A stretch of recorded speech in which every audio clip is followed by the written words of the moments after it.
স্বরাষ্ট্র উপদেষ্টা lieutenant general অবসরপ্রাপ্ত মোহাম্মদ জাহাঙ্গীর আলম চৌধুরী বলেছেন, বাংলাদেশ রাষ্ট্র হলো সব নাগরিকের, একক কোনো দলের নয়। বাংলাদেশ পুলিশ হলো প্রজাতন্ত্রের স্বাধীন কর্মচারী যারা সুনির্দিষ্ট আইন মেনে চলেন। স্বরাষ্ট্র উপদেষ্টা বলেন, প্রজাতন্ত্রের কর্মচারী হিসাবে বাংলাদেশ পুলিশ রাষ্ট্রের সব নাগরিকের সার্বিক নিরাপত্তা ও আইনের শাসন প্রতিষ্ঠায় নির্লসভাবে কাজ করবে। তারা কোনো দলের এজেন্ডা বাস্তবায়ন করতে বেআইনি কোনো কাজ করবে না। পুলিশকে লক্ষ্য করে উপদেষ্টা বলেন, আজ আপনারা 1 বছরব্যাপী মৌলিক প্রশিক্ষণের শেষ দিন। আজ থেকে আপনারা সুপ্রশিক্ষিত একজাত মেধাবী পুলিশ অফিসার হয়ে মাঠ পর্যায়ে সরাসরি আইনের শাসন প্রতিষ্ঠায় নাগরিকের সেবায় আত্মনিয়োগ করতে যাচ্ছেন।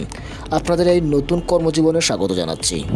বিশ্বের ক্যাথলিক খ্রিস্টানদের প্রধান ধর্মগুরু পোপ ফ্রান্সিসের শারীরিক অবস্থা জটিল আকার ধারণ করেছে। দীর্ঘদিন ধরে শ্বাসযন্ত্রের সংক্রমণে ভুগছেন তিনি, যা অবশেষে নিউমোনিয়ার রূপ নিয়েছে। চিকিৎসার জন্য তাকে ইতিমধ্যে রোমের গেমেলি হাসপাতালে ভর্তি করানো হয়েছে।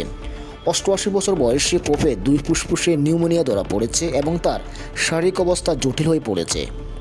তবে কঠিন পরিস্থিতির মধ্যেও পোপ উচ্চ মনোবল বজায় রেখেছেন এবং তিনি পড়াশোনা, বিশ্রাম এবং প্রার্থনার মাধ্যমে দিন কাটাচ্ছেন। তিনি শুভাকাঙ্ক্ষীদের প্রতি কৃতজ্ঞতা প্রকাশ করে তার জন্য প্রার্থনা করতে বলছেন।